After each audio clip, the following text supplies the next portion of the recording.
नमस्कार दोस्तों, progressive classes में आपका स्वागत है।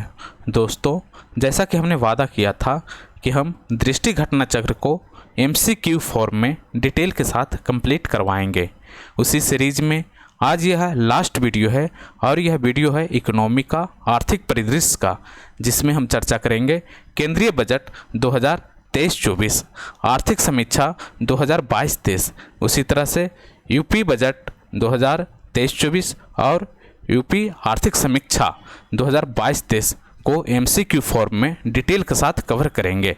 इससे पहले national current, international current, science tech तथा यूपी स्पेशल के टॉप MCQ को डिटेल के साथ कंप्लीट करवा दिया गया है, जिसे आप डिस्क्रिप्शन में दिए गए लिंक के थ्रू जाकर देख सकते हैं।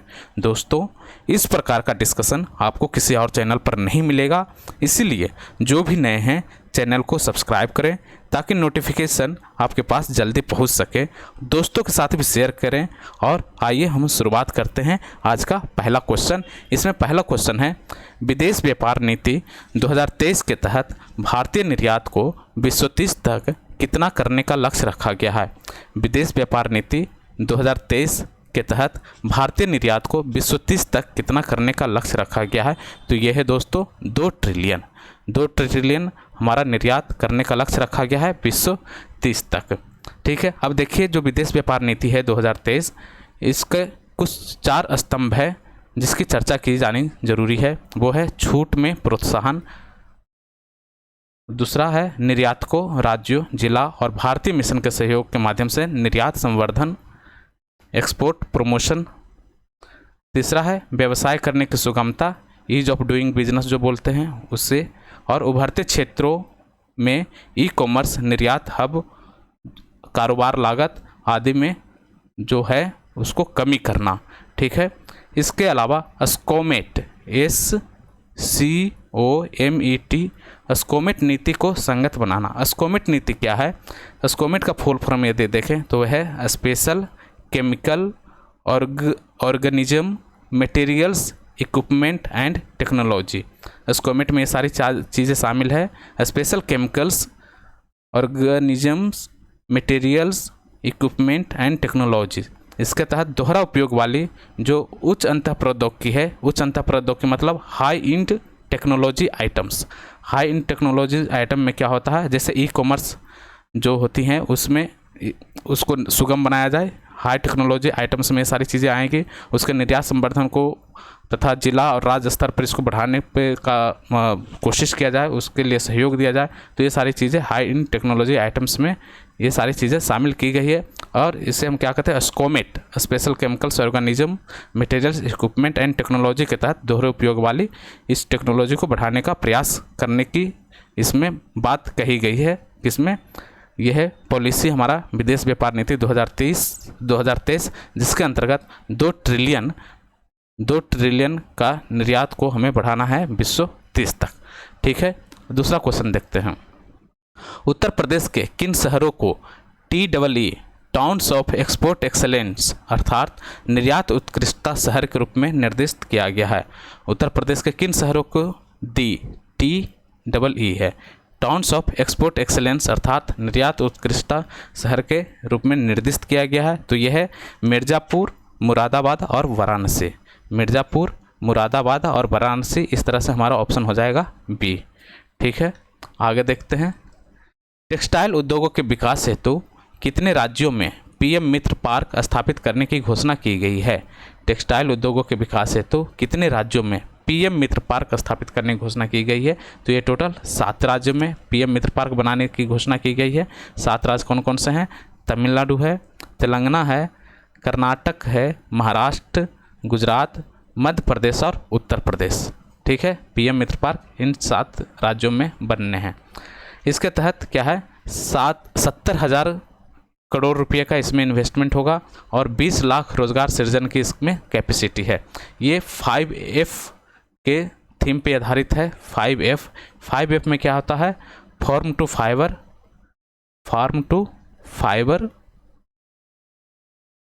Fibre to factory, factory to fashion, fashion to foreign. तो इस तरह से 5F के थीम पर ये आधारित है PM मित्र पार्क, और ये हमारे 7 राज्यों में स्थापित होना है, जिसमें उत्तर प्रदेश भी शामिल है।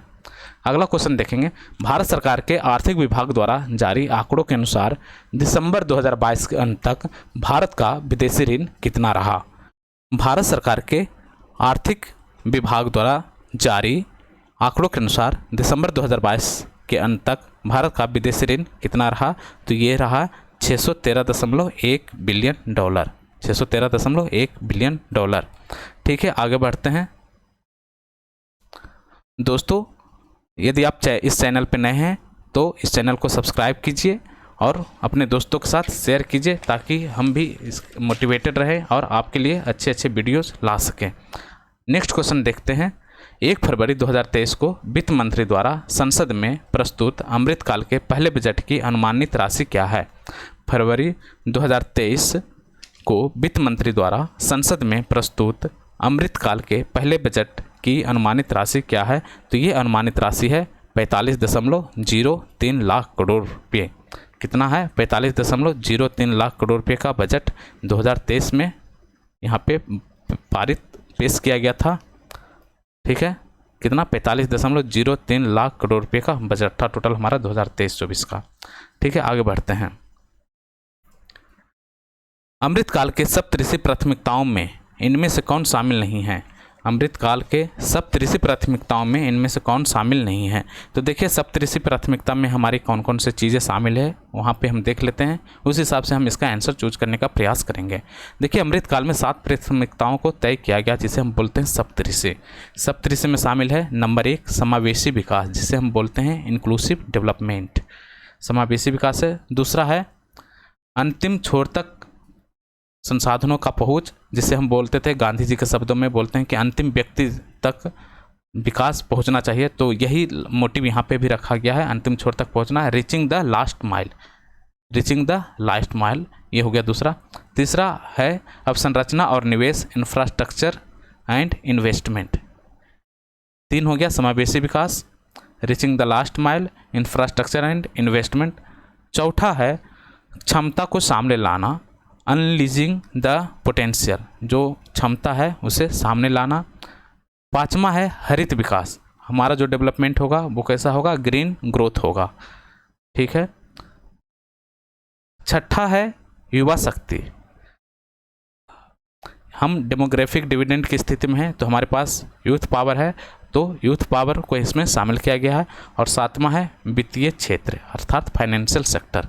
ठीक है, तो इसमें हम देखते हैं समावेशी विकास है, अवसंरचना और निवेश इंफ्रास्ट्रक्चर एंड इन्वेस्टमेंट ये है, युवा शक्ति भी है, अंतिम छोर तक पहुंचना भी है। इस तरह से ये चारों ही चीज़ें सप्तऋषि की प्राथमिकताओं में है, तो इस तरह से हमारा आंसर हो जाएगा ये 2 या 2 से अधिक आंसर होगा इसका। ठीक है, आगे बढ़ते हैं। केंद्रीय बजट 2023-24 के अनुसार चालू वित्त वर्ष में भारतीय अर्थव्यवस्था की वार्षिक वृद्धि दर कितना प्रतिशत रहने का अनुमान है।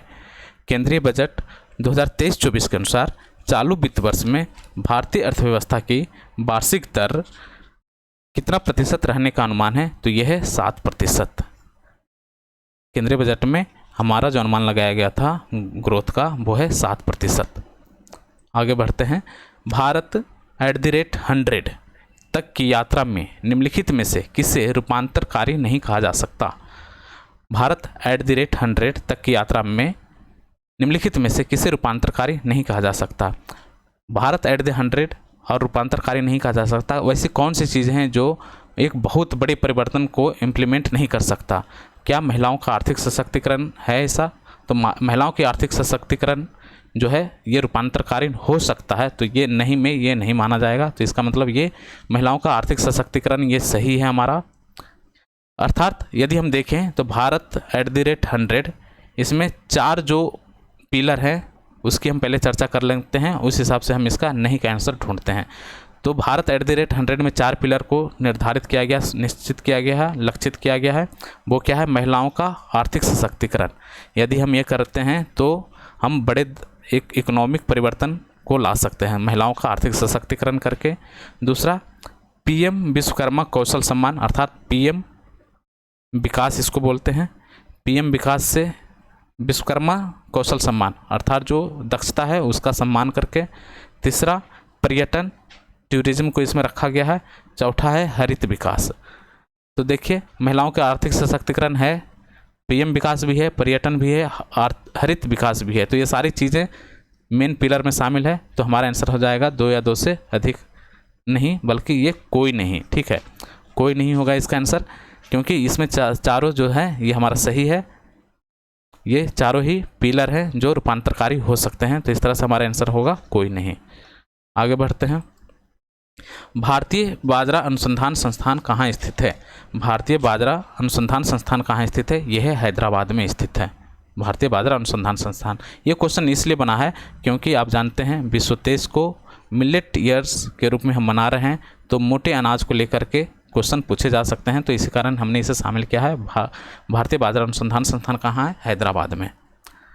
अगला क्वेश्चन देखते हैं। बजट 2023 के अनुसार स्वास्थ्य एवं शिक्षा पर व्यय कुल जीडीपी का क्रमशः कितना प्रतिशत अनुमानित है? स्वास्थ्य एवं शिक्षा पर व्यय कुल जीडीपी का क्रमशः कितना प्रतिशत अनुमानित है? तो देखिए स्वास्थ्य में जो हमारा अनुमानित है वो है 2.1 और शिक्षा पर कितना है? 2.9। तो ये हमारा आंसर यही होगा, पहला होगा। स्वास्थ्य पर जीडीपी का खर्च कितना है? 2.1 और शिक्षा पर 2.9%। ठीक है, आगे बढ़ते हैं। बजट 2023-24 के सप्तऋषि प्राथमिकताओं में अवसंरचना एवं निवेश के तहत पूंजीगत निवेश परिव्यय को बढ़ाकर कितना कर दिया गया है? बजट 2023-24 के सप्तऋषि प्राथमिकताओं में अवसंरचना और निवेश शामिल था। तो इसी का क्वेश्चन बन रहा है कि उसके तहत पूंजीगत निवेश परिव्यय को बढ़ाकर कितना कर दिया गया है? तो पूंजीगत निवेश परिव्यय को बढ़ाकर 10 लाख करोड़ रुपया कर दिया गया है। ठीक है, आगे बढ़ते हैं। बजट 2023-24 के सप्तऋषि प्राथमिकताओं में अवसंरचना एवं निवेश के तहत प्रभावी पूंजीगत व्यय होने का अनुमान कितना है? प्रभावी पूंजीगत व्यय वो था, इससे पहले क्वेश्चन क्या था? सिर्फ पूंजीगत निवेश परिव्यय था। ये क्या था? पूंजीगत निवेश परिव्यय। और यहाँ पर क्वेश्चन पूछा जा रहा है प्रभावी पूंजीगत व्यय। प्रभावी पूंजीगत व्यय कितना होगा? तो ये होगा 13.7 लाख करोड़ रुपया, 13.7 लाख करोड़ रुपया। ठीक है, आगे बढ़ते हैं। मिशन कर्मयोगी संबंधित है। मिशन कर्मयोगी किससे संबंधित है? सिविल सेवकों के क्षमता निर्माण से। आप भी सिविल सेवक बनेंगे यूपीपीसीएस पूरा क्लियर कर लेने के बाद। तो सिविल सेवकों के क्षमता निर्माण से संबंधित है क्या? मिशन कर्मयोगी। ठीक है, आगे बढ़ते हैं। विवाद से विश्वास एक संबंधित है। विवाद से विश्वास ये किससे संबंधित है? यह है एमएसएमई के लिए लचीला संविदा निष्पादन से। एमएसएमई में जो भी कॉन्ट्रैक्ट होते हैं उसके लिए फ्लेक्सिबिलिटी को लेकर है विवाद से विश्वास। ठीक है, और इसी तरह से ये विवाद से विश्वास 1 जो है एमएसएमई के लिए लचीला संविदा निष्पादन से है, जबकि विवाद से विश्वास 2 ये है संविदागत विवादों के निपटान से। मान लिया कॉन्ट्रैक्ट तो हुआ लेकिन उसमें कोई विवाद आ गया तो उसका निष्पादन कैसे होगा? विवाद से विश्वास 2 के तहत। ठीक है, तो इसे हमने दोनों ही को ही इसमें इसलिए शामिल किया ताकि दोनों को मैं आपको बता सकूं। विवाद से विश्वास ये है एमएसएमई के लचीला संविदा निष्पादन से और 1, और ये 2 है जो यदि कॉन्ट्रैक्ट होने के बाद विवाद हो जाता है तो उसके निपटान से। ठीक है, आगे बढ़ते हैं। पीएम प्रणाम संबंधित है। पीएम प्रणाम संबंधित है। पीएम प्रणाम किससे संबंधित है? यह है पृथ्वी माता के पुनरुद्धार, जागरूकता, पोषण एवं सुधार या तीर्थयात्रा या समाज सेवा से। किससे जुड़ा हुआ? देखिए ऑप्शन में थोड़ा सा यहाँ पे एडिटिंग में गड़बड़ी हुआ है। ठीक है, ऑप्शन था एक्चुअली पृथ्वी माता के पुनरुद्धार, जागरूकता, पोषण एवं सुधार से, ये ऑप्शन था। दूसरा ऑप्शन था पर्यटन से, तीसरा ऑप्शन था तीर्थयात्रा से और चौथा समाज सेवा से। तो हमारा ऑप्शन क्या हो जाता? पहला हो जाएगा पृथ्वी माता के पुनरुत्थान, जागरूकता, पोषण एवं सुधार से। अब आप लोग को लग सकता है यहाँ पे पृथ्वी माता शब्द हमने क्यों इस्तेमाल किया है? देखिए इसीलिए इस्तेमाल किया है कि पीएम प्रणाम जो है, पीएम प्रणाम, PRANAM, पीएम प्रणाम ये क्या है? इसका यदि फुल फॉर्म देखें तो यह है PM programme for restoration, awareness, nourishment and amelioration of mother earth. Mother earth शब्द इसमें शामिल किया गया है पीएम प्रणाम में। ठीक है, फिर से मैं बोलता हूँ, PM programme for restoration, awareness, nourishment and amelioration of mother earth, ये है पीएम प्रणाम। आगे बढ़ते हैं। मिष्टी योजना संबंधित है, MISHTI। मिष्टी योजना किससे संबंधित है? तो मिष्टी योजना जो है तटीय पर्यावास से जुड़े मैंग्रोव पहल से संबंधित है। तटीय पर्यावास से जुड़े मैंग्रोव पहल से संबंधित है मिष्टी। मिष्टी नाम क्यों रखा गया? तो इसका फुल फॉर्म है mangrove initiative for shoreline, shoreline तटीय, shoreline habitats, shoreline habitats and tangible incomes. ठीक है, mangrove initiative for shoreline habitats and tangible incomes, ये हो गया मिष्टी। तो मिष्टी किससे जुड़ा हुआ है? तटीय पर्यावास से जुड़े मैंग्रोव पहल से। अगला क्वेश्चन देखते हैं। बजट 2023-24 कर छूट की सीमा कितने रुपये तक दी गई है? बजट 23-24 कर छूट की सीमा कितने रुपये तक की थी? ये 3 लाख रुपये तक की है, ये हमारे पे कर छूट है। यहाँ पे 0% टैक्स लग रहा है। उसके बाद 3 लाख से 6 लाख तक कितना परसेंट टैक्स है? 5%। 3 लाख से 6 लाख तक 5%। 6 लाख से 9 लाख तक 10%। 9 लाख से 12 लाख तक 15%। 12 से 15 ये हो जाएगा 20%। और 15 लाख से अधिक 30%। तो 15 लाख से अधिक कमाएंगे तो 30% टैक्स देना पड़ेगा। ठीक है, 3 लाख तक का टैक्स छूट है, 0% है। 3 से 6 5, 6 से 9 10, 9 से 12 15, 12 से 15 20 और 15 के ऊपर 30। ठीक है, आगे बढ़ते हैं। बजट 2023-24 की नई घोषित कर व्यवस्था में उच्चतम अधिभार दर को घटाकर कितना प्रतिशत करने का प्रस्ताव किया गया है? बजट 2023-24 की नई घोषित कर व्यवस्था में उच्चतम अधिभार दर को घटाकर कितना प्रतिशत करने का प्रस्ताव किया गया है? इसका आंसर हो जाएगा 25%। क्या हो जाएगा? 25%। देखिए ये क्या है, अधिकतम जो उच्चतम अधिभार दर को घटाकर कितना प्रतिशत करने का प्रस्ताव किया गया है, ये इस क्वेश्चन को समझिए। देखिए जो व्यक्तिगत आयकर है उसकी मतलब कई सारी घोषणाएं की गई थी बजट में। तो व्यक्तिगत आयकर की चौथी घोषणा में क्या था कि अधिकतम कर जो 42.74% है उससे संबंधित है और यह विश्व में सबसे अधिक दरों में से एक है। ठीक है, तो नई कर व्यवस्था में उच्चतम अधिभार दर जिसको बोलते हैं हाईएस्ट सरचार्ज रेट, ठीक है, हाईएस्ट सरचार्ज रेट बोलते हैं इसको। तो हाईएस्ट सरचार्ज रेट को 37% से घटाकर कितना कर दिया गया है? 25% कर दिया गया है। ठीक है, तो इसके परिणाम स्वरूप अधिकतम कर दर घटकर जो यहाँ पर कितना था 42.74 है, वो कितना हो जाएगा? 39% हो जाएगा। ठीक है, तो हमारा ये कम कितना किया गया था? 37 से किया गया है 25% तक। ठीक है, तो ये हमारा आंसर हो जाएगा 25%। ठीक है, आगे बढ़ते हैं। अधिकतम सब्सिडी प्राप्त क्षेत्र है, अधिकतम सब्सिडी प्राप्त क्षेत्र है। तो ये अधिकतम सब्सिडी प्राप्त क्षेत्र क्या है? खाद्य सब्सिडी। ठीक है, देखिए क्या है, खाद्य सब्सिडी जो मिल रहा है वो 48.96% और उसके बाद है उर्वरक सब्सिडी। उर्वरक सब्सिडी है 43.44%। खाद्य सब्सिडी कितना है? 48.96 और उर्वरक सब्सिडी है 43.44। तो इस तरह से देखें, यदि 6 4 10, 9 4 13 1 14, 8 3 11 1 12 और 92.4% हमारा उर्वरक और खाद्य सब्सिडी में चला जाता है। कितना?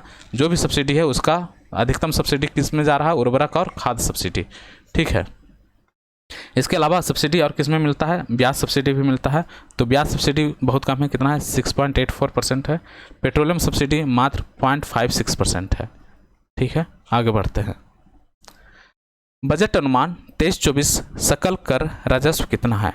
बजट अनुमान 23-24 में सकल कर राजस्व कितना है? तो यह है 33.61 लाख करोड़, 33.61 लाख करोड़। ये हमारा क्या है? सकल राजस्व।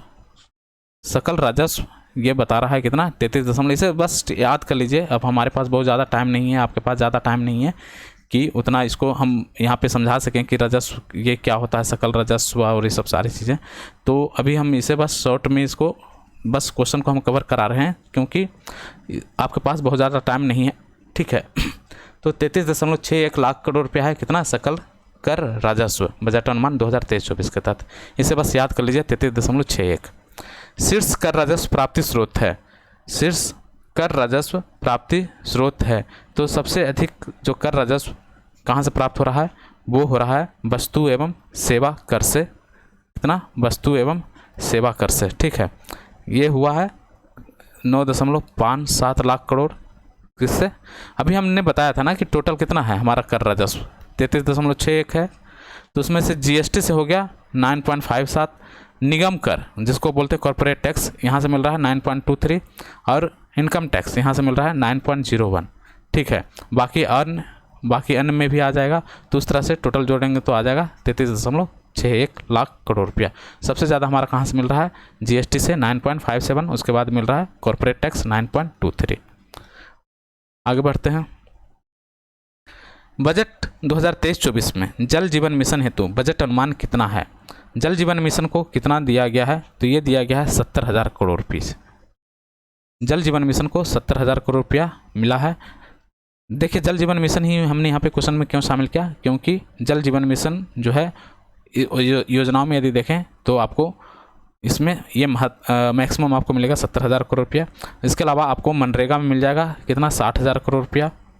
ठीक है, उसी तरह से पीएम किसान है, तो पीएम किसान को भी 60,000 मिला है। तो जल जीवन मिशन ये काफ़ी इंपॉर्टेंट है, और इसके लिए एक जल शक्ति मंत्रालय भी बनाया गया था, आपको याद होगा। तो ये काफ़ी इंपॉर्टेंट हो जाता है, इसी कारण हमने इसे शामिल किया है। तो कितना है? 70,000 करोड़ रुपया जल जीवन मिशन के लिए मिला है। आगे देखते हैं आर्थिक समीक्षा 2022-23। डॉलर मापदंड के अनुसार भारत विश्व के कितने नंबर की अर्थव्यवस्था है? डॉलर मापदंड के हिसाब से देखें तो ये हमारा 5वां नंबर का अर्थव्यवस्था है ये। ठीक है, ये हमारा अभी देखें नॉमिनल जीडीपी हमारा कितना हो जाएगा? 3.5 ट्रिलियन। आगामी मार्च तक का ये अनुमान था, हालांकि ये हो चुका होगा अब तक हमारा 3.5 ट्रिलियन हमारा नॉमिनल जीडीपी है। और हमारी इकोनॉमी कितनी है इस हिसाब से यदि देखें डॉलर के हिसाब से, तो यह है 5वीं। ठीक है, आगे बढ़ते हैं। एक अनुमान के अनुसार वर्ष 2023 में विश्व अर्थव्यवस्था की वृद्धि दर रह सकती है। एक अनुमान के अनुसार विश्व अर्थव्यवस्था की वृद्धि दर कितनी रह सकती है विश्व 23 में? ये रह सकती है 2.7%। कितना? 2.7% रह सकता है विश्व 23 में वर्ल्ड इकोनॉमी ग्रोथ रेट। आगे बढ़ते हैं। आर्थिक समीक्षा 2022-23 के अनुसार केंद्र सरकार का पूंजीगत व्यय जीडीपी के दीर्घकालिक औसत 1.7 से बढ़कर कितना हो गया है? क्वेश्चन पूछा जा रहा है आर्थिक समीक्षा, इकोनॉमी सर्वे का क्वेश्चन है ये। आर्थिक समीक्षा 2022-23 के अनुसार केंद्र सरकार का पूंजीगत व्यय जीडीपी के दीर्घकालिक औसत 1.7 से बढ़कर कितना हो गया है? पूंजीगत व्यय कितना हो गया है बढ़कर? ये हो गया है 2.5%। 2.5%, 1.7% रहा था अभी तक पूंजीगत व्यय जीडीपी का, अब कितना हो गया है? 2.5% हो गया है। 2022-23 के आर्थिक समीक्षा में ये चीज़ निकल कर आई। अभी हमारा पूंजीगत व्यय कितना है? 2.5% जीडीपी का। इसे याद रखिएगा, काफ़ी इंपॉर्टेंट है ये। अगला क्वेश्चन देखते हैं। आर्थिक समीक्षा 2022-23 के अनुसार कर प्राप्ति का मिलान करना है। कर प्राप्ति का मिलान करना है इसमें, तो निगम कर से हमें क्या मिल रहा है? मतलब निगम कर जो है वो कितना % है, उत्पाद शुल्क कितना है, जीएसटी कितना है, व्यक्तिगत कर कितना है, प्रत्यक्ष कर कितना है। तो देखिए, प्रत्यक्ष कर यदि नहीं आ रहा होगा आपको तब भी आप यहाँ से बना सकते हैं। प्रत्यक्ष कर में बहुत सारे टैक्स आएंगे, तो ये एक तरह का अम्ब्रेला टैक्स माना जाएगा। प्रत्यक्ष कर 2 तरह का होता है, प्रत्यक्ष अप्रत्यक्ष। ठीक है, तो प्रत्यक्ष कर जो है ये 52% होगा मैक्सिमम जो होगा। तो प्रत्यक्ष कर है 52%, अप्रत्यक्ष कर बच जाएगा कितना? 48%। इसी कारण हमने इस क्वेश्चन को शामिल किया था ताकि इसे मैं बता सकूं। तो 52% प्रत्यक्ष कर और 48% अप्रत्यक्ष कर। ठीक है, प्रत्यक्ष कर इसमें हमारा क्या आ गया? 52%। निगम कर, निगम कर कितना है? यह है 26%। निगम कर है 26%। व्यक्तिगत कर भी 26%। ठीक है, व्यक्तिगत कर भी कितना है? 26%। निगम और व्यक्तिगत दोनों 26% है। तो अब बच गया उत्पाद शुल्क। उत्पाद शुल्क है 12%। उत्पाद शुल्क कितना हो गया? 12%। और जीएसटी हो गया 28%। जीएसटी कितना हो गया? 28%। याद हो जाएगा। अभी इससे पहले भी हमने पढ़ा था ना कि जीएसटी सबसे ज़्यादा था। ठीक है, उसके बाद निगम कर था, तो जीएसटी हो गया 28%। निगम कर हो गया 26%। उसी तरह से व्यक्तिगत जो कर था वो 9.01 लाख करोड़ रुपया था, तो ये भी 26 के आसपास ही जाएगा, ठीक है। और उत्पाद शुल्क कितना है 12%। इस तरह से मिलान हो गया। आगे बढ़ते हैं। कुल मोटे अनाज के उत्पादन में शीर्ष 3 राज्य क्रमशः है। कुल मोटे अनाज के उत्पादन में शीर्ष 3 राज्य कौन है? तो ये है कर्नाटक, कर्नाटक के बाद राजस्थान और महाराष्ट्र। ये हमारा शीर्ष 3 मोटे अनाज का उत्पादक राज्य है। ये काफ़ी इंपॉर्टेंट है, ठीक है।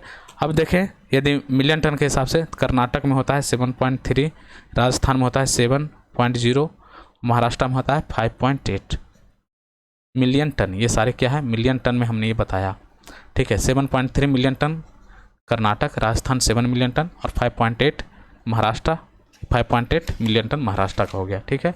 आगे बढ़ते हैं। उत्तर प्रदेश में वर्ष 2021-22 में कुल खाद्यान्न उत्पादन कितना रहा? ये उत्तर प्रदेश का सिर्फ पूछा जा रहा है। उत्तर प्रदेश में कुल खाद्यान्न उत्पादन कितना रहा?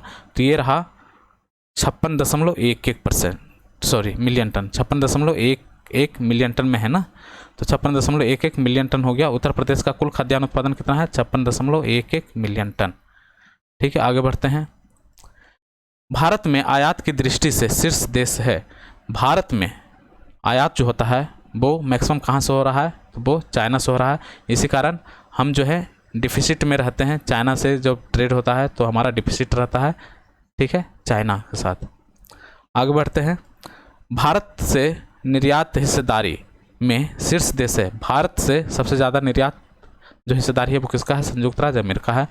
भारत जो सबसे ज़्यादा निर्यात किसे करता है? संयुक्त राज्य अमेरिका को करता है, ठीक है। ये हिस्सेदारी है लगभग 18 भारत जो भी निर्यात करता है उसका 18% किसे निर्यात करता है?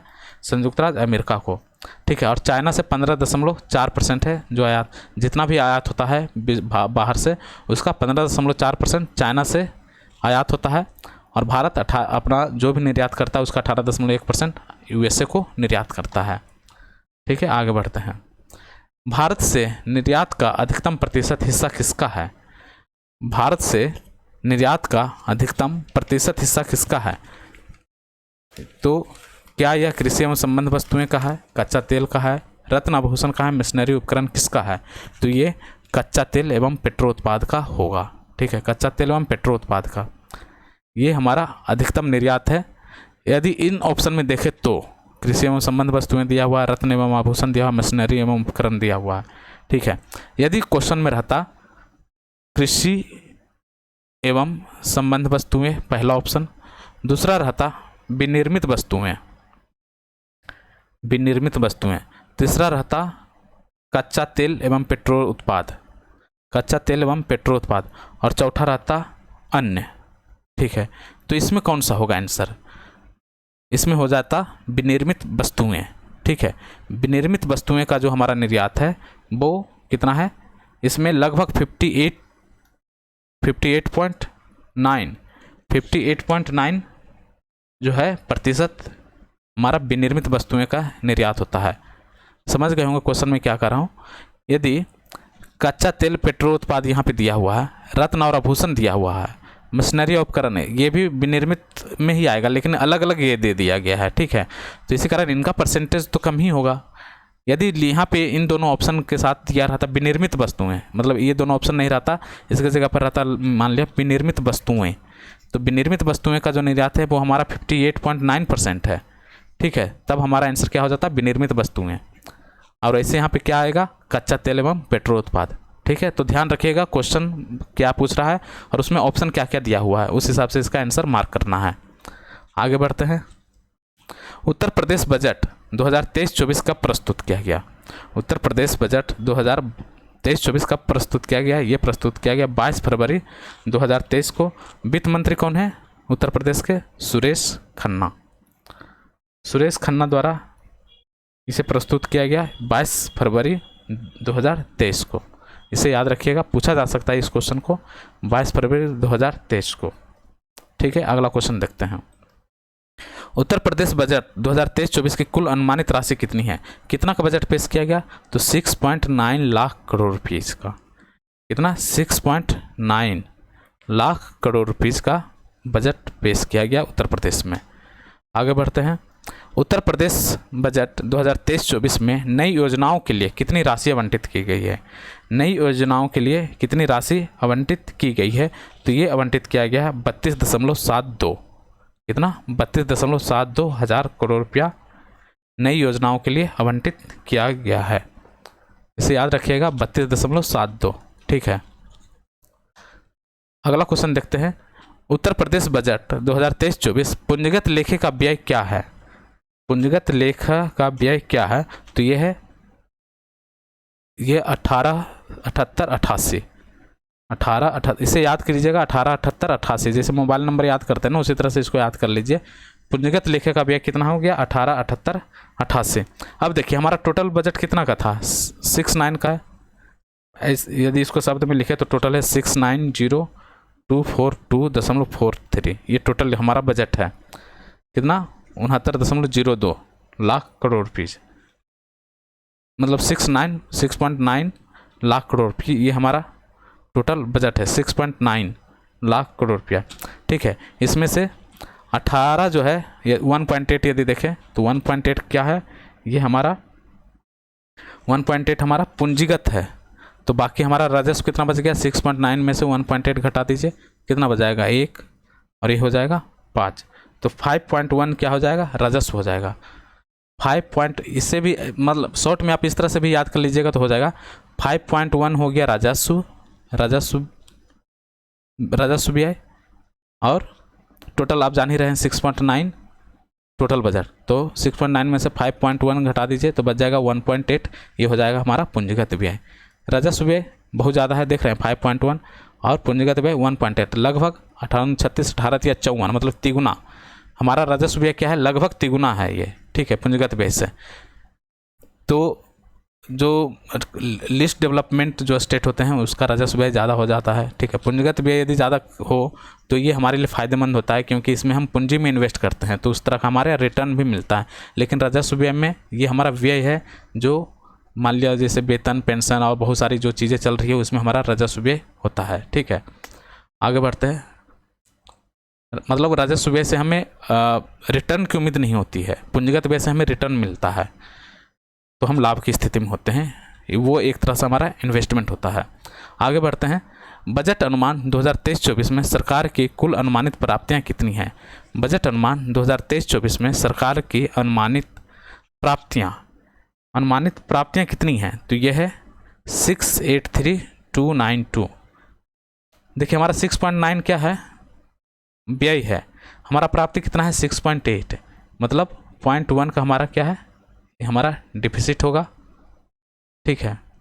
6.9 हमारा राजस्व व्यय होगा। हम मतलब खर्च जो है 6.9 का है, जबकि आमदनी हमारा कितना हो रहा है? 6.8 याद रखिएगा इसे, ठीक है। आगे बढ़ते हैं। राज्य जीएसटी तथा मूल्य संवर्धित कर से राजस्व संग्रह का लक्ष्य कितना निर्धारित किया गया है? राज्य जीएसटी तथा मूल्य संवर्धित कर से संग्रह का लक्ष्य कितना निर्धारित किया गया है? तो यह है 15,000 करोड़ रुपया। राज्य जीएसटी से 15,000 करोड़ रुपया लाया जाएगा। अब जैसे जो हम कह रहे थे हमारी जो प्राप्ति 6.8 की है, तो 6.8 में से 15,000 करोड़ हमारा कहाँ से आ रहा है? जीएसटी से आ रहा है, ठीक है। उसी तरह से कुछ अलग अलग शुल्कों से आएगा। जैसे आबकारी शुल्क से आ रहा है कितना? 58,000 करोड़ आबकारी से आ रहा है। अष्टम शुल्क से आ रहा है उसी तरह से 35,000 करोड़ रुपीज, ठीक है। तो इसी तरह से बहुत सारी हमारी प्राप्तियां हैं। तो प्राप्तियों को लेकर अब उतना क्वेश्चन नहीं बनाया जा सकता, तो हमने ये जीएसटी को इसमें सिर्फ शामिल किया था। तो जीएसटी से आ रहा 15,000 करोड़ रुपया। आबकारी रह जाएगा तो आबकारी से 58,000 करोड़ रुपीज है, ठीक है। और अष्टम शुल्क से उसी तरह से है 34,000 करोड़ रुपया। समेकित निधि से है 6949। समेकित निधि की प्राप्तियों से कुल व्यय घटाने के पश्चात, हाँ ये क्वेश्चन कुछ अलग है। ये क्वेश्चन कह रहा है समेकित निधि की प्राप्तियों से जो प्राप्ति हो रहा है में से कुल व्यय को यदि घटाएंगे तो हमारा घाटा क्या होगा? 6949 का घाटा है। ये इतना 1000 करोड़ रुपये हमारा घाटा का है, जो प्राप्ति है समेकित निधि से, और जो व्यय है तो समेकित निधि से व्यय हमारा ज़्यादा हो रहा है कितना? 6949 हज़ार करोड़ रुपीज़। आगे बढ़ते हैं। लोक लेखा से शुद्ध प्राप्तियां कितनी हैं? लोक लेखा से 5500 करोड़ रुपया आ रहा है। लोक लेखा से कितना आ रहा है? 5500 करोड़ रुपया। ठीक है, आगे बढ़ते हैं। राज्य बजट 2023-24 में राजकोषीय घाटा कितना अनुमानित है? राजकोषीय घाटा, ये बहुत ही इंपॉर्टेंट क्वेश्चन है, आप कुछ याद करें ना करें, राजकोषीय घाटा इसे जरूर याद करके जाइए, इसे ध्यान रख के जाइए। तो राजकोषीय घाटा हमारा कितना है? 84,88,3। ठीक है, राजकोषीय घाटा कितना हो गया हमारा? 84,88,3। ठीक है, मतलब जो घाटा है हमारा, व्यय ज़्यादा है, प्राप्तियां कम है। हमने ये देखा था लगभग आ रहा है, तो 1 लाख करोड़ के आसपास आ रहा था, हमने अप्रोक्स निकाला था। तो ठीक है, ये कितना आ रहा है? 84,000 करोड़। यदि नहीं आएगा तो आप यहाँ से भी आप इसको निकाल सकते हैं। ठीक है, तो ये हो गया 84,000 करोड़ रुपया के लगभग, या 1 लाख करोड़ रुपया के आसपास आप। तो इस तरह से आपको ये वाला डाटा आपको लेना पड़ेगा 84। तो हमारा राजकोषीय घाटा एग्जैक्ट ये याद कर लीजिए। कई बार क्या होता है कि 84 में ही कई अलग अलग जो डिजिट दे दिए जाते हैं, तो इसे आप पूरा हूबहू याद कर लीजिए। 84,88,3 कितना है? 84,88,3। राजकोषीय घाटा 84,88,3 कितना है? राजकोषीय घाटा 84,88,3, 84,88,3। ठीक है, आगे बढ़ते हैं। 2023-24 के लिए अनुमानित राजकोषीय घाटा सकल राज्य घरेलू उत्पाद का कितना प्रतिशत है? अब देखिए 84,88,3 ये था ना, 84,88,3 देख लेते हैं ना, यही तो था 84,88,3। ठीक है, 84,88,3। तो 84,88,3.16 जो है हमारा राजकोषीय घाटा है। ये जो है सकल राज्य घरेलू उत्पाद का कितना प्रतिशत है? टोटल जो हमारा जीएसडीपी है, जीएसडीपी का ये कितना परसेंट आ रहा है? जीएसडीपी का ये जो राजकोषीय घाटा है कितना परसेंट आ रहा है? तो ये आ रहा है 3.48। इसे याद रखिएगा, कितना एकदम एग्जैक्ट यही याद रखिएगा, इसमें कोई इफ बट नहीं होना चाहिए, क्योंकि ऑप्शन बहुत क्लोज दिया जाएगा। 3.48 दे सकता है, 3.68 दे सकता है, 3.28 दिया जा सकता है। ठीक है, तो इस तरह से ऑप्शन दिया जा सकता है। तो 3.48, 3 के बाद 4 और 4 दूना 8, 3 1 4 4 दूना 8, इस तरह से हमारा 3.48 हमारा प्रतिशत है राजकोषीय घाटा का। आगे बढ़ते हैं। बजट 2023-24 में राजस्व बजट की अनुमानित राशि कितनी है? राजस्व बजट का क्वेश्चन पढ़िएगा इसे ध्यान से। बजट 2023-24 में राजस्व बजट का अनुमानित राशि कितना है? राजस्व बजट का अनुमानित राशि कितना है? तो यह है 68,511। राजस्व बजट कितना है? 68,511, 68,511 कितना है? राजस्व बजट है। ठीक है, अगला देखते हैं। राज्य बजट घोषणा 2023-24 के अनुसार देश के जीडीपी में उत्तर प्रदेश का योगदान कितना है? देश के जीडीपी में उत्तर प्रदेश का योगदान कितना परसेंट है? ये राज्य बजट जो घोषणा हुआ था 23-24 उसमें ये बताया गया था। तो ये है 8%। देश के जीडीपी में हमारा जो उत्तर प्रदेश है वो कितना योगदान करता है? 8% का योगदान करता है। नेक्स्ट क्वेश्चन देखेंगे। वर्ष 2021-22 में राज्य के सकल घरेलू उत्पाद में कितना प्रतिशत वृद्धि दर्ज की गई? 2021-22 में राज्य के सकल घरेलू उत्पाद में जीएसडीपी में कितना प्रतिशत की वृद्धि दर्ज की गई है? तो ये 16.8%, 16.8% की वृद्धि दर्ज की गई है। किसमें? सकल राज्य घरेलू उत्पाद में 16.8% की वृद्धि दर्ज की गई है 2021-22 वर्ष 2021-22 में। तो इसे याद रखिएगा 16.8%। ठीक है, आगे बढ़ते हैं। वित्तीय वर्ष 2023-24 के लिए राज्य की जीएसडीपी की वृद्धि दर कितनी अनुमानित है? वित्तीय वर्ष 2023-24 के लिए जीएसडीपी की वृद्धि दर कितना अनुमानित है? तो यह है 19%। बहुत ही इंपॉर्टेंट क्वेश्चन है, इसे ज़रूर याद करके जाइए। कितना है? 2023-24 के लिए जो हमारा जीएसडीपी का वृद्धि दर रखा गया है वो 19% रखा गया है। ये बहुत ज़्यादा है। कितना है? 19% है, 19% रखा गया है। आगे बढ़ते हैं। वर्ष 2017 से पूर्व राज्य की बेरोजगारी दर 14.4 थी। राज्य की बेरोजगारी दर क्या थी? 2017 से पूर्व 14.4 थी। वर्तमान में यह घटकर कितना प्रतिशत रह गया है? वर्तमान में घटकर यह रह गया 4.2%। ठीक है, 4.2%। ये सरकार के आंकड़े हैं, प्रैक्टिकल में कुछ भी हो सकता है, लेकिन जो बजट में ये घोषणा की गई है वो ये है कि हमारा जो बेरोजगारी दर वो कितना है? 4.2% है। 4.2% है हमारा बेरोजगारी दर। और 2017 से पहले कितना था? 14.4 था। ठीक है, आगे बढ़ते हैं। Uttar Pradesh global investor summit का आयोजन कहाँ संपन्न हुआ? Uttar Pradesh global investor summit का आयोजन कहाँ संपन्न हुआ? ये हुआ था लखनऊ में। लखनऊ में ग्लोबल इन्वेस्टर समिट का आयोजन किया गया था। ठीक है, आगे बढ़ते हैं। दूध, गन्ना, चीनी तथा एथेनॉल उत्पादन में उत्तर प्रदेश का स्थान है। दूध, गन्ना, चीनी और एथेनॉल, इसमें उत्तर प्रदेश का स्थान है प्रथम, पहला स्थान पर है उत्तर प्रदेश। ठीक है, आगे बढ़ते हैं।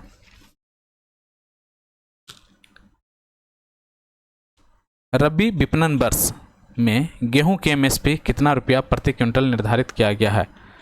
रबी विपणन वर्ष में गेहूं का एमएसपी कितना निर्धारित किया गया है? तो यह है 215 रुपया। कितना? 215 रुपया, या 2015 याद कर लीजिए, 2015। आगे बढ़ते हैं गेहूं के लिए। मुख्यमंत्री कन्या सुमंगला योजना के तहत प्रति लाभार्थी कितने रुपये दिए जाएंगे? मुख्यमंत्री कन्या सुमंगला योजना के तहत प्रति लाभार्थी कितना रुपया दिया जाएगा? ये दिया जाएगा 15,000 करोड़ रुपया, सॉरी 15,000 रुपया। कितना? 15,000 रुपया दिया जाएगा सुमंगला योजना के तहत प्रति लाभार्थी को। और इसके लिए कितना रुपया टोटल निर्धारित किया गया है? 10-50 करोड़ रुपया। बजट में 10-50 करोड़ रुपया निर्धारित किया गया है मुख्यमंत्री कन्या सुमंगला योजना के तहत। ठीक है, और प्रति लाभार्थी कितना मिलेगा? 15,000 रुपये मिलेगा। 15,000 रुपये मिलेगा प्रति लाभार्थी सुमंगला योजना के तहत। आगे बढ़ते हैं। वित्तीय वर्ष 2022-23 में मनरेगा के तहत कितना मानव दिवस सृजित किया गया? वित्तीय वर्ष 2022-23 में मनरेगा के तहत कितना मानव दिवस सृजित किया गया? ये सृजित किया गया 26-29 लाख। 26-29 लाख मानव दिवस सृजित किया गया मनरेगा के तहत। ठीक है, आगे बढ़ते हैं। आगामी 5 वर्षों में कितना विद्युत उत्पादन का लक्ष्य निर्धारित किया गया है? आगामी 5 वर्षों में कितना विद्युत उत्पादन का लक्ष्य निर्धारित किया गया है? यह है 22,000 मेगावाट। ये क्वेश्चन जो भी अभी हम डिस्कस कर रहे हैं ये किसका है? उत्तर प्रदेश बजट का है। ये अभी जो मनरेगा का हमने चर्चा किया था मानव दिवस, ये भी उत्तर प्रदेश की बात कर रहे हैं हम। यहाँ पर भी जो 5 वर्ष में कितना विद्युत उत्पादन का लक्ष्य निर्धारित किया गया, ये 22,000 मेगावाट, ये उत्तर प्रदेश का है। ठीक है, आगे बढ़ते हैं। महात्मा बुद्ध कृषि एवं प्रौद्योगिकी विश्वविद्यालय की स्थापना कहाँ किया जाना प्रस्तावित है?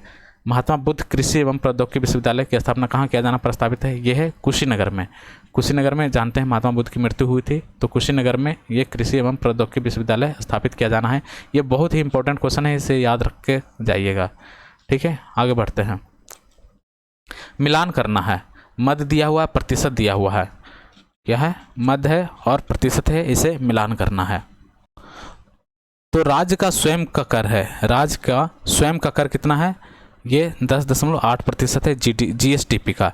जीएसडीपी का राज्य के स्वयं का कर कितना है? 10.8%। ठीक है। राजस्व बचत कितना है? राजस्व बचत कितना है? 2.8%। राजस्व बचत है हमारा 2.8%। राजकोषीय घाटा कितना है? अभी हमने चर्चा किया था 3.48। राजकोषीय घाटा कितना है? 3.48 है। बाकी एक क्या बच गया? 32.1 किसका है? कुल उधारी एवं अन्य देयताएं में हमारा 32.1% जाता है। ये कुल उधारी एवं अन्य देयताएं में 32.1% ये हो गया। राज्य का स्वयं कर कितना है? स्वयं का कर 10.8%। राजस्व बचत 2.8, राजकोषीय घाटा 3.48, कुल उधारी एवं अन्य देयताएं 32.1। कुल उधारी एवं अन्य देयताएं कितना है? 32.1। ठीक है, आगे बढ़ते हैं। आर्थिक समीक्षा 2022-23 के अनुसार राज्य का स्थिर कीमत पर जीएसडीपी की वृद्धि दर कितनी रही? आर्थिक समीक्षा, ये आर्थिक समीक्षा का क्वेश्चन है यूपी। ठीक है, यूपी आर्थिक समीक्षा का क्वेश्चन है। आर्थिक समीक्षा 2022-23 के अनुसार राज्य का स्थिर कीमत पे पूछा जा रहा है। राज्य का स्थिर कीमत पर जीएसडीपी की वृद्धि दर कितनी रही? तो ये रहा 9.64%। बहुत ही ज़्यादा ही इंपॉर्टेंट क्वेश्चन है आर्थिक समीक्षा से, ये बहुत ही इंपॉर्टेंट क्वेश्चन है। स्थिर कीमत पर यदि देखें तो जीएसडीपी का जो वृद्धि दर रहा वो कितना रहा? 9.64 स्थिर कीमत पर। ठीक है, स्थिर कीमत क्या है? आधार वर्ष लिया जाएगा। आधार वर्ष जो है 2011-12 के हिसाब से ये हमारा जो वृद्धि दर रहा जीएसडीपी 9.64% रहा। और चालू कीमत पर रहा 16.76। तो इसे भी याद करके जाइएगा। चालू कीमत पर है 16.76, स्थिर कीमत पर है 9.64। आर्थिक समीक्षा 2022-23 के अनुसार स्थिर कीमत पर जीएसडीपी कितना है 9.64 और चालू दर पर कितना है 16.76। बार बार मैं इसलिए रिवाइज बोल रहा हूँ ताकि आप इसे रिवाइज कर लें और ये आपको याद हो जाए, ठीक है। तो इस चालू कीमत पर कितना है 16.76, स्थिर कीमत पर है 9.64। देखिए 9 ग्रह है, 9 ग्रह आप जानते होंगे और ये 9 का 9 ही है, स्थिर ही है ये, तो इस तरह से इसे याद कर लीजिए 9.64, ठीक है। 16.76 ये क्या हो गया, ये रनिंग में है, चल रहा है। 16 श्रृंगार होता है ना, तो श्रृंगार रनिंग में रहता है, बिल्कुल आप जितना श्रृंगार करते रहेंगे उतना चमकते रहेंगे आप, इस तरह से याद कर लीजिए। तो जीएसडीपी 16.76, ठीक है। याद करने के लिए सारी चीज़ें अपनाई जा रही है। 16.76 किसका है, जीएसडीपी का, रनिंग में है ये ग्रोथ रेट, ठीक है 16.76। आगे बढ़ते हैं। 2021-22 के त्वरित अनुमान के अनुसार स्थिर कीमतों पर इन क्षेत्रों की वृद्धि दर निम्न में क्या रही, इसे मिलान करना है, ठीक है। 2021-22 के त्वरित अनुमान के अनुसार स्थिर कीमतों पर, स्थिर कीमतों पे स्थिर कीमत क्या है, फिर वही 2011-12 में इस क्षेत्र की वृद्धि दर निम्न में से क्या रही। तो स्थिर कीमत पर यदि देखें तो आपको प्राथमिक क्षेत्र का कितना मिल जाएगा 14.59, द्वितीयक क्षेत्र का मिल जाएगा 10.32, तृतीयक क्षेत्र का मिल जाएगा 6.53। तो ये जैसे है उसी तरह से मिलान किया हुआ। प्राथमिक क्षेत्र का जो वृद्धि दर रहा 14.59, द्वितीयक क्षेत्र का रहा 10.32 और तृतीयक क्षेत्र का रहा 6.53। इसे याद कर लीजिएगा। तो ये स्थिर कीमत पर रहा। चालू कीमत पर यदि देखें तो ये होगा 16.16 हो गया ये, और 14.9 ये हो जाएगा द्वितीयक क्षेत्र, और तीसरा रहा 14.02 ये तृतीयक क्षेत्र। ये है चालू कीमत पर। चालू कीमत पर प्राथमिक क्षेत्र कितना है 16.16 मतलब 16.16, द्वितीयक क्षेत्र हो गया 14.9 और तृतीयक क्षेत्र हो गया 14.02, ठीक है। इसे याद करके जाइएगा, स्थिर और चालू कीमत दोनों। एक बार कम से कम इसे मेमोराइज करते रहिएगा एग्जाम में जाने से पहले, या इसका स्क्रीनशॉट ले लें तो सबसे बेहतर रहेगा। आगे बढ़ते हैं। राज्य में इन क्षेत्रों का जीएसडीपी में योगदान है, मिलान करना है। अब देखिए जीएसडीपी में योगदान की बात कर रहा है, वो वृद्धि था। अब यहाँ पे जीएसडीपी का योगदान कितना है, तो देखिए प्राथमिक क्षेत्र का जो जीएसडीपी में योगदान है वो 28.44 है, 28.44 है। द्वितीयक क्षेत्र का है 24.61, 246 द्वितीयक 246, प्राथमिक हो गया 284, मतलब 2 चौका 8, इस तरह से प्राथमिक क्षेत्र हो गया। तृतीयक हो गया 4695, तृतीयक क्षेत्र। ऐसे भी तृतीयक क्षेत्र सबसे ज़्यादा होगा, तो याद रखिए 46% के आसपास है। जीएसडीपी में सर्वाधिक योगदान कितना किसका है 46% तृतीयक क्षेत्र का है, ठीक है। तृतीयक क्षेत्र का है 46%। आगे बढ़ते हैं। देख लिया ना, ये प्राथमिक क्षेत्र का है 28.44, द्वितीयक क्षेत्र का है 2461 और तृतीयक क्षेत्र का है 46.95। आगे बढ़ते हैं। वर्ष 2021-22 के त्वरित अनुमान से प्रचलित कीमत पर राज्य का प्रति व्यक्ति आय क्या है। राज्य का प्रति व्यक्ति आय त्वरित अनुमान से प्रचलित कीमत पे पूछा जा रहा है। प्रचलित कीमत पर जो है प्रचलित कीमत पर है 70,792। कितना है, मतलब राज्य का जो प्रति व्यक्ति आय है प्रचलित कीमत पर वो है 70,992 और स्थिर कीमत पर कितना है 42,525। यदि 2000 आधार बनाया जाए 2011-12 को तो प्रति व्यक्ति आय कितना है 42,525। ये क्वेश्चन जरूर आएगा एग्जाम में, इसे आप ध्यान से याद करके जाइएगा। और जो चालू कीमत पर है कितना है 70,792 रुपया चालू कीमत पर है 70,792 और स्थिर कीमत पर है 42,525, 70,792 42,525। आगे बढ़ते हैं। वर्ष 2021-22 के त्वरित अनुमान से स्थिर कीमत पर राज्य का प्रति व्यक्ति आय क्या है। देखिए स्थिर कीमत पे क्वेश्चन पूछ गया, अभी हम लोग पढ़े थे 42,525, यही है ना 42,525 ये हमारा हो गया स्थिर कीमत पर। आगे बढ़ते हैं। राज्य का प्राथमिक घाटा वर्ष 2022-23 में लगभग कितना प्रतिशत रहने का अनुमान है। राज्य का प्राथमिक घाटा लगभग कितना प्रतिशत रहने का अनुमान है, तो यह है 1.72%। बहुत ही ज़्यादा इंपॉर्टेंट क्वेश्चन है। राज्य का प्राथमिक घाटा वर्ष 2022-23 में लगभग कितना प्रतिशत रहने का अनुमान है, तो 1.72%। 1.72%। ठीक है, आगे बढ़ते हैं।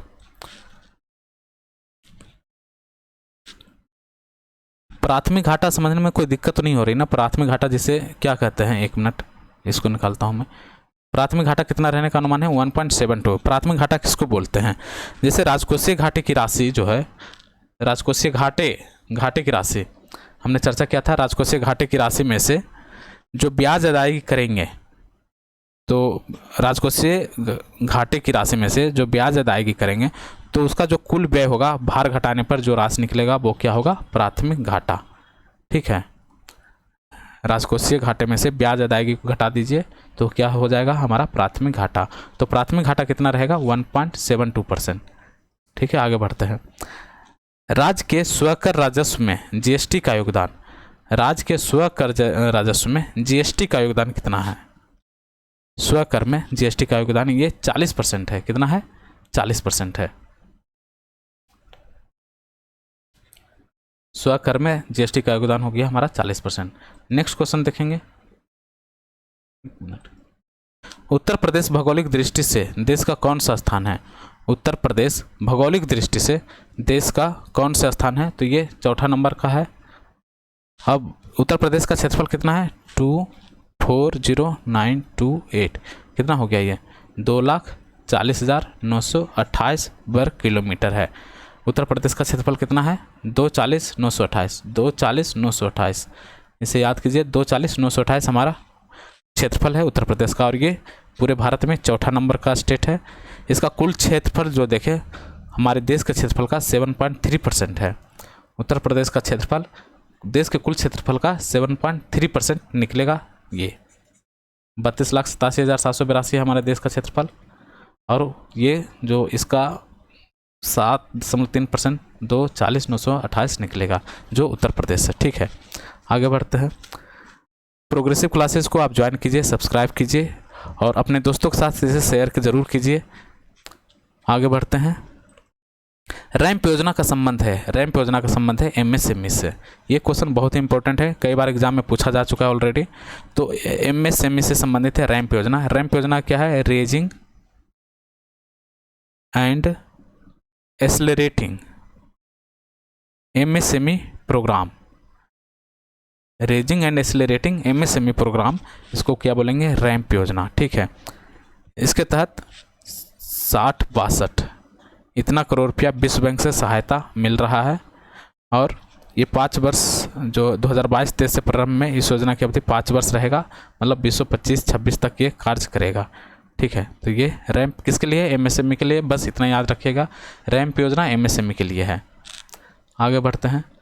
देश का पहला म्यूनिसिपल बॉन्ड इंडेक्स किसके द्वारा लॉन्च किया गया? देश का पहला म्यूनिसिपल बॉन्ड इंडेक्स किसके द्वारा लॉन्च किया गया? तो ये लॉन्च किया गया एनएससी इंडेक्स के। एनएससी इंडेक्स ने देश का पहला म्यूनिसिपल बॉन्ड इंडेक्स लॉन्च किया है। ठीक है, Nifty India municipal bond index को लॉन्च किया है, इसको बोलते हैं Nifty India. NSC index, NSC index ने देश का पहला म्यूनिसिपल बॉन्ड इंडेक्स लॉन्च किया है। आगे बढ़ते हैं। उत्कर्ष 2.0 का लोकार्पण किसके द्वारा किया गया? उत्कर्ष 2.0 का लोकार्पण किसके द्वारा किया गया? ये किया गया है आरबीआई के द्वारा। उत्कर्ष 2.0 ये क्या है?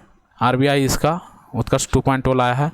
ये क्या करता है? जो मध्यावधि जो मीडियम टर्म जो स्ट्रेटेजी फ्रेमवर्क होता है उसके लिए ये लोकार्पण किया गया है उत्कर्ष 2.0।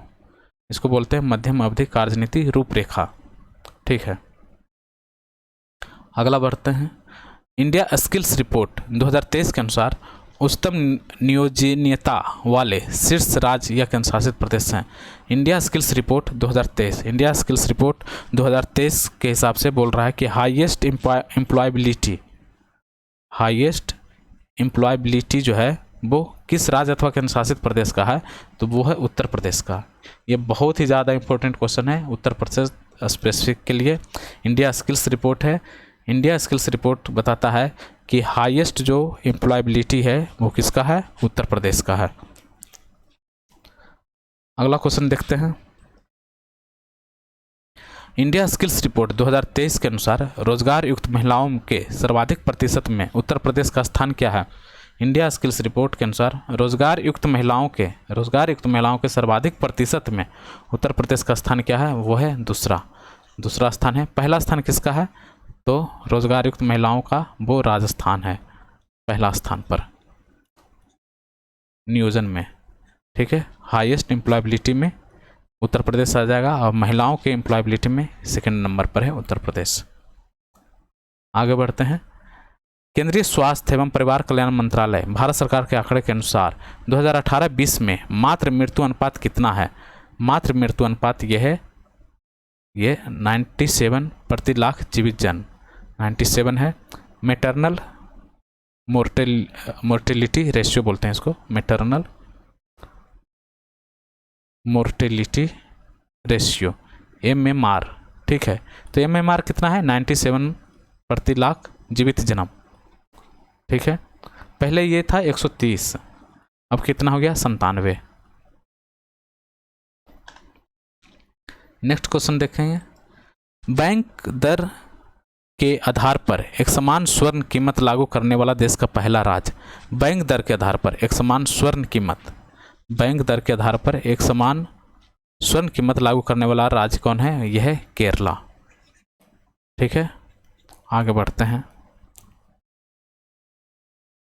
भारत का पहला अंतर्राष्ट्रीय बुलियन एक्सचेंज का शुभारंभ कहाँ किया गया है? भारत का पहला अंतर्राष्ट्रीय बुलियन एक्सचेंज का शुभारंभ कहाँ किया गया है? ये गुजरात में किया गया है।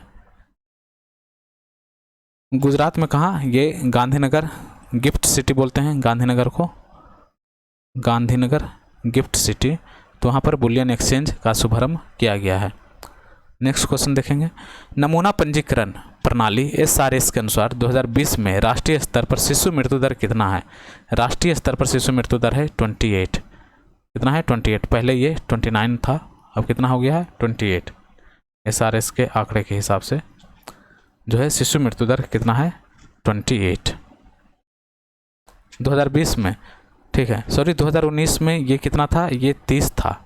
2019 में 30 था और 2020 में कितना है? 28 है, 29 नहीं बल्कि ये 30 था 2019 में, और 2020 में कितना है? 28 याद रखिएगा। SRS का जो आंकड़ा है उसके हिसाब से 28 है। ठीक है, आगे बढ़ते हैं। SRS के आंकड़ों के अनुसार सबसे कम प्रजनन दर वाला राज्य या केंद्र शासित प्रदेश। सबसे कम प्रजनन दर वाला राज्य केंद्र शासित प्रदेश। देखिए, राज्य में यदि देखें सबसे कम है तो केरला का है, और केंद्र शासित प्रदेश अंडमान निकोबार। ठीक है, अंडमान निकोबार। और ओवरऑल यदि देखें तो अंडमान निकोबार सबसे कम जन्म दर वाला है। अंडमान निकोबार द्वीप समूह जो है ये सबसे कम जन्म दर वाला राज्य या केंद्र शासित प्रदेश, दोनों में ये आएगा। बिहार जो है उसका जन्म दर देश में सबसे ज़्यादा है, कितना है? 25.5। केरला का कितना है? 13.2। और अंडमान का कितना है? 10.8। तो ओवरऑल किसका हो जाएगा? अंडमान का हो जाएगा 10.8। ठीक है, बिहार का कितना है? 25.5 और केरला का है 13.2। NFSH 5 के अनुसार उत्तर प्रदेश के कुल आबादी में लिंगानुपात कितना है? इसको हम बोलते हैं राष्ट्रीय परिवार स्वास्थ्य सर्वेक्षण, नेशनल फैमिली हेल्थ सर्वे। इसे हम क्या बोलते हैं? NFHS, national family health survey के अनुसार उत्तर प्रदेश के कुल आबादी में लिंगानुपात कितना है? तो लिंगानुपात है 1017। 1017 हो गया लिंगानुपात, अर्थात 1000 मेल पर 1017 फीमेल। ये नेशनल फैमिली हेल्थ सर्वे 5 का जो रिपोर्ट है उसके हिसाब से। ठीक है, शहरी में यदि देखें तो ये है 961, ग्रामीण में है 1036, और ओवरऑल जो हमारा हो जा रहा है वो 1017 हो जा रहा है। ठीक है, तो ये हमारा यहाँ तक का 2000 कितना हो गया? ये हो गया 1017 हमारा कितना हो गया? लिंगानुपात NFHS 5 के डाटा के हिसाब से। अगला देखते हैं। हाल ही में यूरोपीय आयोग ने भारत के किस उत्पाद को GI टैग प्रदान किया है? हाल ही में यूरोपीय आयोग ने भारत के किस उत्पाद को GI टैग दिया है? ये कांगड़ा चाय को GI टैग दिया गया है। कांगड़ा चाय को 2005 में भारतीय भौगोलिक GI टैग मिला था। GI टैग कब मिला था? 2005 में। और यूरोपीय आयोग ने भी अभी GI टैग दिया है, किसको दिया है? कांगड़ा चाय को। अगला क्वेश्चन देखेंगे, हाल ही में निर्मला सीतारमण केंद्रीय बजट के दौरान मोटे अनाज को किसकी संज्ञा दी? तो ये मोटे अनाज को बोलते हैं श्री अन्न। कर्नाटक में जो है मोटे अनाज को श्री अन्न कहा जाता है, तो उसी आधार पे मोटे अनाज को अब श्री अन्न कहा जाने लगा है। मोटे अनाज को श्री अन्न कहते हैं। ठीक है, अगला बढ़ते हैं। FAO के अनुसार वैश्विक स्तर पर अंडा उत्पादन में भारत किस स्थान पर है? FAO के हिसाब से वैश्विक स्तर पर अंडा उत्पादन में भारत कौन से स्थान पर है? ये तीसरा स्थान पर है। अंडे की उपलब्धता यदि देखें तो प्रति व्यक्ति प्रति वर्ष कितना है? 95 है भारत में। प्रति व्यक्ति प्रति वर्ष 95 है। भारत तीसरे स्थान पर है वैश्विक स्तर पर अंडा उत्पादन में। भारत विश्व भर में मछली उत्पादन में किस नंबर पे है? मछली उत्पादन में तीसरा नंबर पे है मछली उत्पादन। ठीक है, मछली भी 3 शब्द का है और स्थान भी तीसरा है भारत का। ठीक है, ये टोटल भारत में मछली उत्पादन कितना होता है? 14.73 million metric tonne. 14.73 million metric tonne. ठीक है, और यदि झींगा निर्यातक देश में भारत जो है एक प्रमुख देश है और 7 लाख टन के आसपास झींगा निर्यात करता है। टोटल जो हमारा मछली उत्पादन कितना है? 14.73। याद रखिएगा बस यही 14.73। अगला देखते हैं, संयुक्त राष्ट्र संघ द्वारा वर्ष 2023 को किस वर्ष के रूप में मनाने की घोषणा की गई? तो मिलेट ईयर हम मना रहे हैं विश्व 23 को, तो यही क्वेश्चन था। अगला क्वेश्चन देखते हैं, सितंबर 2022 में सितंबर 2022 में ग्लोब ऑयल का आयोजन उत्तर प्रदेश के किस शहर में किया गया? ग्लोब ऑयल, ये ऑयल से रिलेटेड है कुछ। ग्लोब ऑयल, तो ग्लोब ऑयल जो है इसका आयोजन उत्तर प्रदेश के किस शहर में किया गया? ये उत्तर प्रदेश के आगरा में किया गया है। ठीक है, ग्लोबल ऑयल प्रोड्यूसर जो कंपनी है या देश हैं उनका ये यहाँ पे समिट होता है एक तरह से। ठीक है, जो और ख़ास करके खाद्य तेल और जो कृषि व्यापार सम्मेलन आदि का यहाँ पे ये किया गया था, आयोजन किया गया था ग्लोब ऑयल 2023। इसमें 5 देश शामिल रहे थे, भारत, पाकिस्तान, श्रीलंका, बांग्लादेश और नेपाल।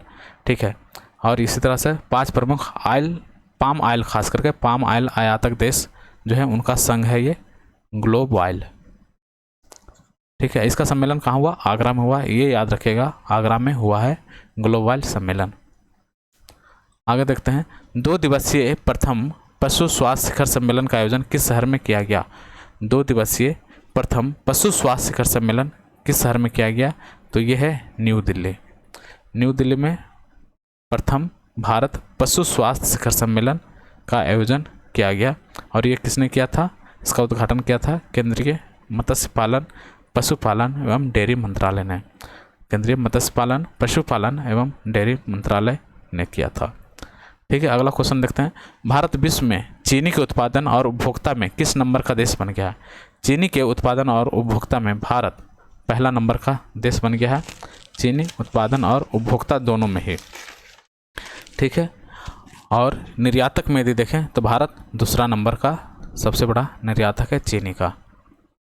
नेक्स्ट क्वेश्चन देखेंगे, FAO द्वारा विश्व वन स्थिति रिपोर्ट 2022 15वें विश्व वानिकी कांग्रेस के दौरान किसकी राजधानी में जारी किया गया? विश्व वानिकी कांग्रेस कहाँ हुआ? तो ये हुआ दक्षिण कोरिया की राजधानी सियोल में हुआ। कहाँ हुआ? सियोल में हुआ। क्या? विश्व वानिकी कांग्रेस। विश्व वानिकी कांग्रेस कहाँ हुआ?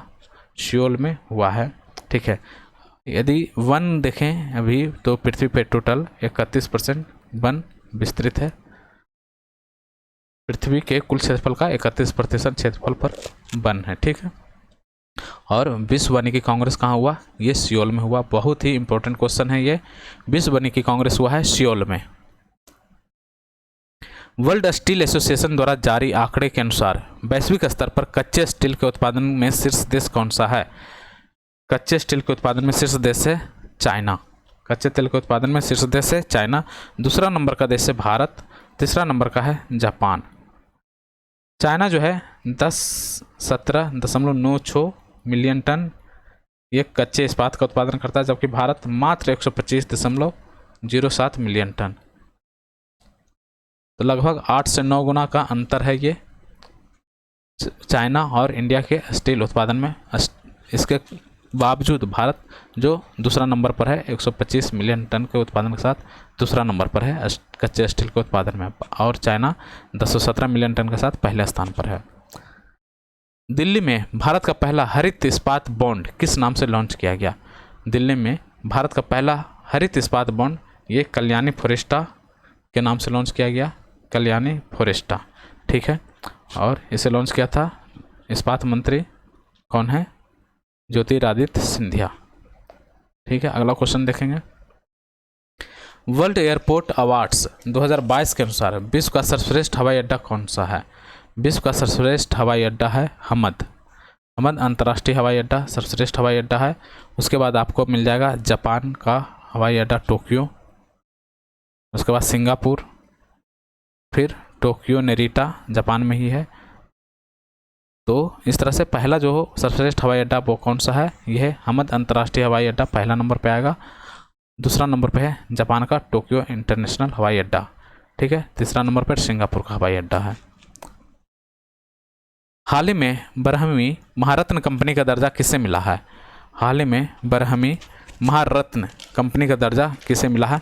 तो ये मिला है REC लिमिटेड को, REC लिमिटेड को मिला है। इसे हम क्या बोलते हैं? Rural electrification corporation limited, rural electrification corporation limited, अर्थात ग्रामीण विद्युतीकरण निगम लिमिटेड, ग्रामीण विद्युतीकरण निगम लिमिटेड, ये ब्रह्मा महारत्न है REC, ठीक है। अगला क्वेश्चन देखेंगे। हाल ही में जारी वैश्विक स्टार्टअप इकोसिस्टम सूचकांक में भारत को कौन सा स्थान प्राप्त हुआ है? वैश्विक स्टार्टअप इकोसिस्टम में भारत को 19वां रैंक मिला है, 19वां रैंक मिला है। पहला रैंक किसका है? USA का है, दूसरा है UK का, ठीक है। तो यदि वैश्विक परिस्थिति की सूचकांक में देखें तो भारत को कौन सा रैंक मिला है? 19वां रैंक मिला है। तो इस तरह से हमारा ये सीरीज समाप्त होता है। प्रोग्रेसिव क्लासेस को ज्वाइन कीजिए, सब्सक्राइब कीजिए और अपने दोस्तों के साथ इसे शेयर कीजिए। Thank you very much.